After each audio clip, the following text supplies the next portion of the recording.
Saludos hermanos y amigos, hoy martes 29 de junio continuamos el estudio de la lección número 1 intitulada Cómo vivir en una sociedad 24/7 para memorizar. Anhela mi alma y aún ardientemente desea los atrios de Jehová. Mi corazón y mi carne cantan al Dios vivo. Salmo 84:2. Padre Santo que estás en los cielos, santificado sea tu nombre. Te invitamos a estudiar con nosotros y salir fortalecidos con tu palabra. Oración que presentamos en el bendito y glorioso nombre de Jesús. Amén. Para hoy martes, ¿cómo define el descanso el Antiguo Testamento? Hay múltiples verbos para la palabra descansar. Pero yo quisiera tomar solamente 3 de ejemplo. Tenemos el verbo Shabbat. El Shabbat que menciona por primera vez en el libro de Génesis. Y leemos en Génesis 2. Y fueron acabados los cielos y la tierra y todo su ornamento. Y acabó. Ahí ves el verbo kalá, concluir. Acabó Dios en el séptimo día su obra que hizo. Y ahí viene el verbo Shabbat. Y reposó el día séptimo de toda su obra que había hecho. Y bendijo Dios el día séptimo y lo santificó porque en él Shabbat otra vez de toda su obra que había Dios creado y hecho. ¿Qué significa Shabbat? Shabbat significa cesar, dejar de hacer algo, detenerse. Ese es el significado de la palabra Shabbat. Dejar de hacer algo, concluir lo que comenzó. Ese es el significado de la palabra Shabbat, que es Shabbat, que significa reposar o cesar de hacer algo. Dios cesó de crear. Por eso en el séptimo día Él cesa la creación material y crea la espiritual, porque el sábado es el santuario del tiempo. Y como es el santuario del tiempo, Él está presente en todo el mundo el sábado. Y en consecuencia, todo el mundo tiene acceso a adorar a Dios en sus santos días de reposo. Pero hay otro verbo, es el verbo nuach. Ese verbo lo encontramos en el libro de Esther. En el libro de Esther encontramos lo siguiente. Esther, el capítulo 9.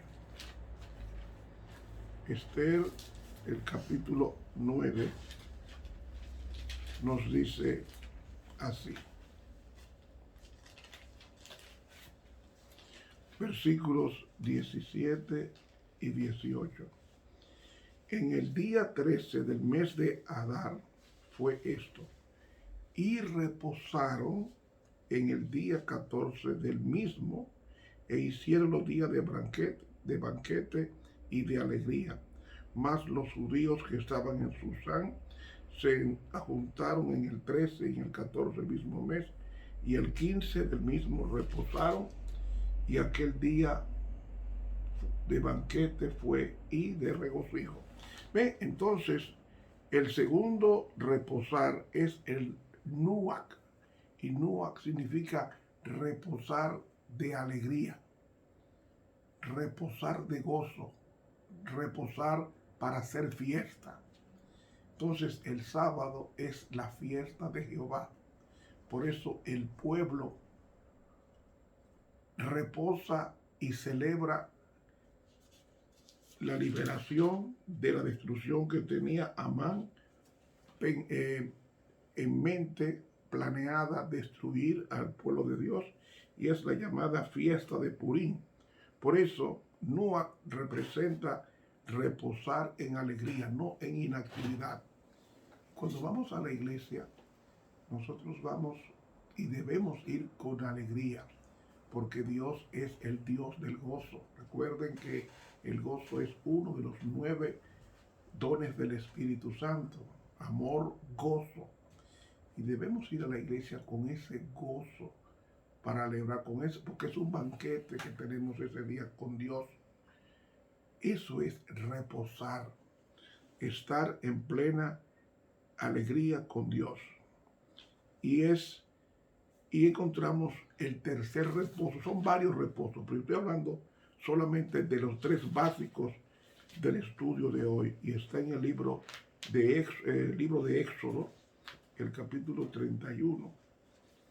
Éxodo capítulo 31 y el versículo 17, que nos dice: señal es para siempre entre mí y los hijos de Israel, porque en 6 días hizo Jehová los cielos y la tierra, y cesó, ahí está el verbo Shabbat, dejó de hacer algo, y dice, y reposó. Ahí está Nafash. Y Nafash es suspirar con satisfacción. Es decir, Dios quedó satisfecho con la creación de los 6 días literales o físicos, y el séptimo día es el séptimo día de 24 horas espiritual. ¿Ven? Dios no solamente cesó o concluyó el 6º día la creación de los cielos y la tierra, sino que en el séptimo día Él está descansando ese día, para que con su santificación pudiera entregar al hombre un día santo. Es el único día que Dios descansó. Entonces vemos que el Shabbat es dejar de hacer algo. Pero usted puede dejar de hacer algo y pecar en la mente, pecar en la mente con el pensamiento profano. Ni tus palabras, dice el profeta Isaías, ni andando tus caminos, ni haciendo tu voluntad.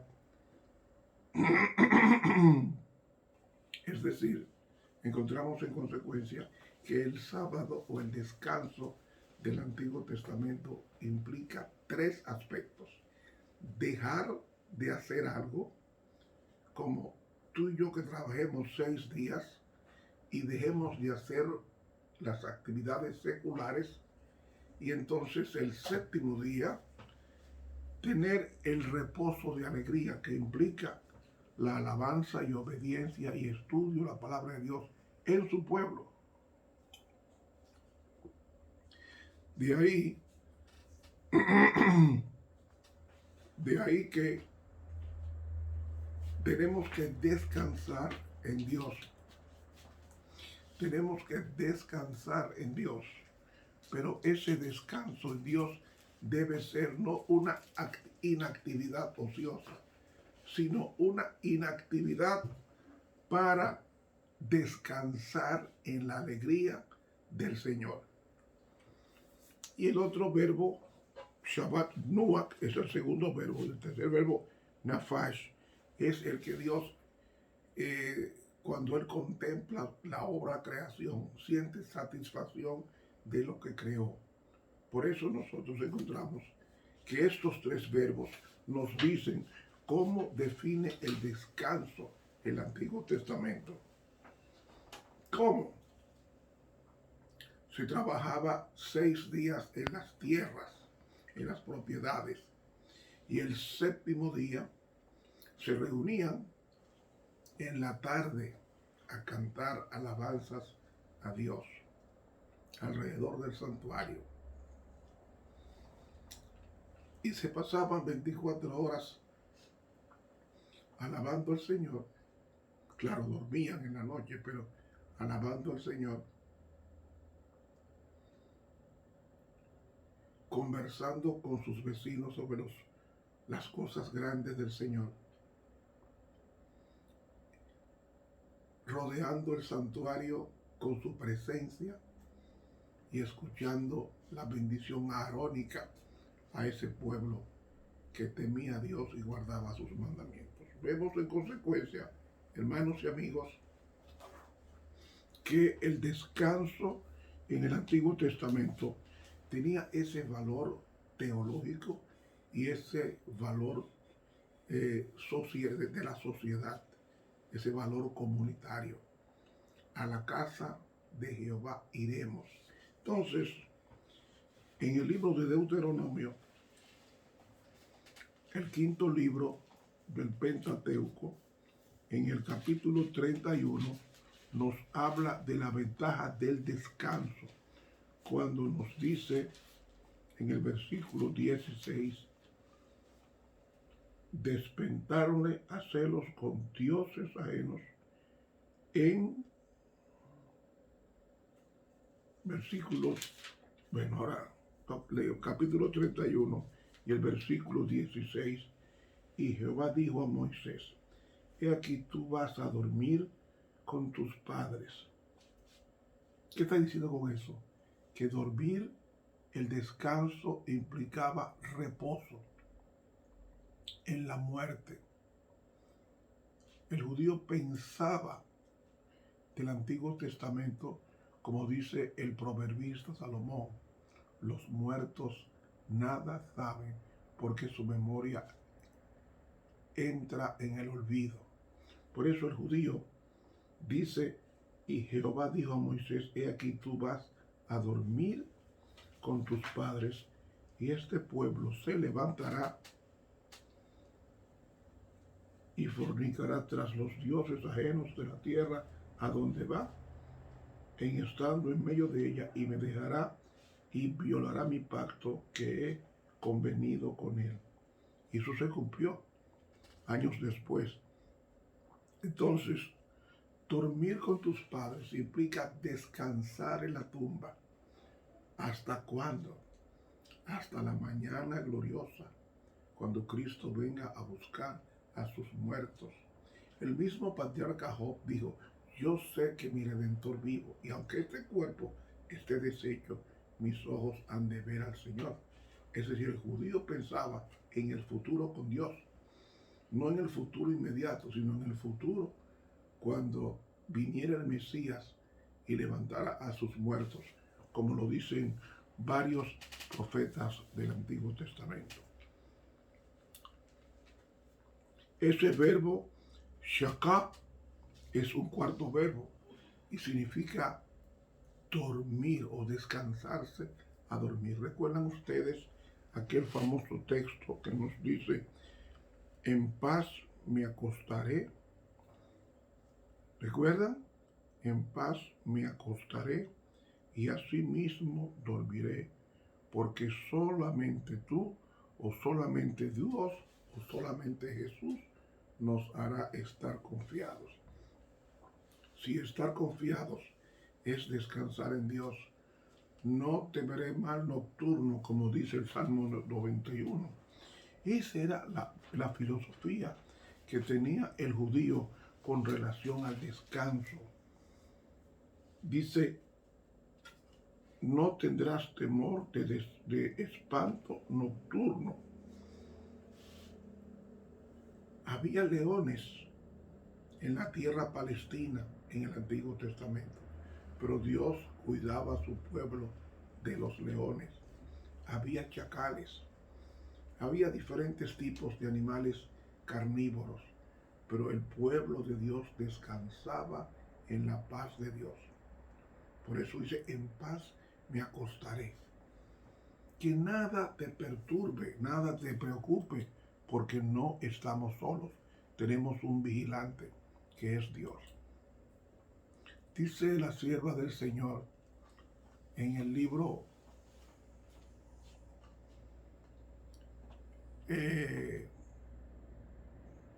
La historia de la redención, página 57, nos habla de la desdicha de Adán después del pecado. Y el pecado produce angustia. El pecado produce angustia. Usted ve a la gente riéndose por la calle, pero usted no sabe cuando se acuesta cómo es su vida, sus preocupaciones, sus temores. Y dice la sierva de Dios que la vida de Adán fue una vida de tristeza, humildad y continuo arrepentimiento. Todas las semanas iba a la puerta del paraíso, a mostrar arrepentimiento ante Dios. Y dice, al enseñar a sus hijos y a sus nietos temer a Jehová, con frecuencia se le reprochó amargamente su pecado que había causado tanta miseria a su posteridad. Cuando salió del hermoso Edén, el pensamiento de que debía morir lo sacudió de horror. Pero es que nadie quiere morir. La muerte le pareció una terrible calamidad. Por primera vez, dice aquí, se puso en contacto con la tremenda realidad de la muerte en la familia humana cuando su propio hijo Caín asesinó a su hermano Abel. El fruto del pecado, lleno de amargo remordimiento por causa de su propia transgresión, privado de su hijo Abel, en plena conciencia de que Caín era asesino y reconociendo la maldición que Dios había pronunciado sobre él, el corazón de Adán se quebrantó de dolor. Jamás Adán fue feliz porque todos los resultados del pecado, producto de su inconducta, lo estaban viendo a diario. Y dice, con mucha amargura se reprochó su primer gran pecado. Suplicó el perdón de Dios por medio del sacrificio prometido. Sentía profundamente la ira de Dios por el crimen perpetrado en el paraíso. Fue testigo de la corrupción general que finalmente obligó a Dios a destruir a los habitantes de la tierra por medio de un diluvio. Él pudo ver todo eso, pudo ver los resultados del pecado y vio cómo el hombre estaba colmando la copa que vendría una destrucción sobre el planeta. Y termina diciendo, la sentencia de muerte que había pronunciado sobre él su creador, que al principio le había parecido terrible, después de haber vivido algunos siglos, es decir, 930 años, le pareció justa y misericordiosa de parte de Dios, pues ponía fin a una vida miserable. ¿Por qué miserable? Porque sus descendientes le acusaron de su desdicha en el planeta Tierra por haber desobedecido la palabra de Dios. He leído del libro La historia de la redención, página 57. Hermanos, mientras estemos en este mundo, habrá intranquilidad, desasosiego, y el propósito de Dios es esto, darnos la paz. Y el mejor día que expresa la paz de Dios es el séptimo día. Un descanso en él, desconectado de todos los bullicios y de todas las cosas seculares, para concentrarse en la adoración a Dios con alegría y con satisfacción de que Dios está con nosotros en ese día sagrado, especial, cuando el universo, la iglesia del cielo y la iglesia de la tierra guardan ese día. Pero ese descanso solamente es a través de Jesús. Es a través de Dios que se consigue descanso. Cuando usted va a Dios y le confiesa su pecado, que es una carga pesada, usted se libera y el Señor se hace cargo de su pecado y le ofrece la paz. Y Jesús lo dijo bien claro: en el mundo tendréis paz, mas confiad, yo he vencido al mundo, en el Evangelio según San Juan. El mundo lo que trae, la vida mundanal trae problemas, desasosiego, inquietud, pero tanta inquietud que el hombre, para sentirse feliz, tiene que tomar alcohol o usar drogas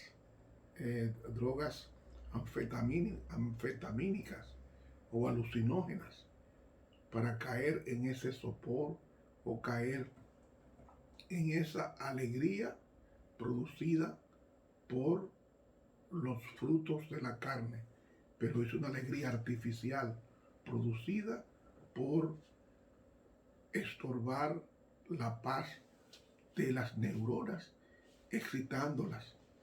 Pero como yo he dicho, el pecado no produce felicidad. El pecado te hace reír, pero es una risa hueca. Quiero terminar con esta cita de los siervos de Dios en el libro Hechos de los Apóstoles, página 459, que reza: en todos los tiempos los testigos señalados por Dios se han expuesto al vituperio y la persecución por amor a la verdad. Y entonces comienza a enumerar. José fue calumniado y perseguido porque mantuvo su virtud e integridad. David, el mensajero escogido de Dios, fue perseguido por sus enemigos como una fiera, porque tenemos un enemigo que es Satanás, que es invisible y nos hace la vida imposible. Y de la única forma en que estas personas triunfaron fue que descansaron en Dios, reposaron en Dios, o sea, confiaron sus casos a Dios. Daniel fue echado al foso de los leones porque se mantuvo tan fiel a Dios del cielo. Y agrega, Job fue privado de sus posesiones terrenales y estuvo tan enfermo que le aborrecieron sus parientes y amigos, pero aún así mantuvo su integridad. Y si usted nota la vida de José, la vida de Daniel y la vida de Job, ¿cómo era? Una vida de piedad, y reposaron en el Señor en sus problemas y Dios los hizo victoriosos. Dice aquí, Jeremías no pudo ser disuadido de decir las palabras que Dios le había ordenado hablar, y su testimonio enfureció tanto al rey y a los príncipes que le echaron en una inmunda mazmorra. ¿Quién puede ser feliz en una inmunda mazmorra? Solamente la presencia de Dios en el corazón del sufriente puede producir el reposo. Esteban fue apedreado porque predicó a Cristo y su crucifixión.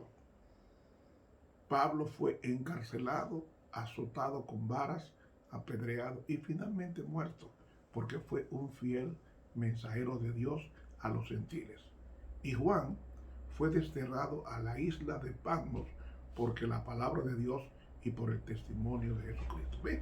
Estos santos hombres, José, David, Daniel, Job, Jeremías, Esteban, Pablo y Juan, eran personas fieles y santas, pero la persecución, la terrible amargura de la persecución y de las acusaciones falsas, todas estas cosas, ellos residieron en la justicia de Dios, llevaron sus casos a Dios y Dios los defendió y su paz no fue turbada.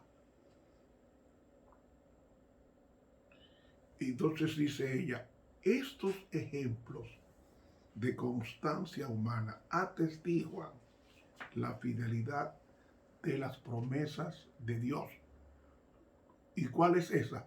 Su constante presencia y su gracia sostenedora. La paz os dejo, mi paz os doy. Esa es la promesa, entre otras, de Dios. Dice ella, testificaron del poder de la fe para resistir a las potestades del mundo. Es obra de la fe confiar en Dios en la hora más oscura y sentir, a pesar de ser duramente probados y azotados por la tempestad, que nuestro Padre empuña el timón, o sea, dirige la embarcación. Solo el ojo de la fe puede ver más allá de las cosas presentes para estimar correctamente el valor de las riquezas eternas. Hechos de los Apóstoles, páginas 459 y 460 de la Pluma Inspirada. ¿Qué pasa con tu problema? ¿No te deja dormir? Recuerda lo que dice el profeta Isaías, capítulo 26. En paz me acostaré y asimismo dormiré en paz, porque solo tú, Jesús, o solo tú, Jehová, me hará estar confiado. Hermanos, que nada nos perturbe nuestra paz, porque estos hombres del Antiguo Testamento, como José, como David, como Daniel, como Job, fueron personas que fueron fieles y descansaron en el Señor y Dios les dio la victoria. Que Dios nos bendiga. Te habló el profesor Ramón Romero.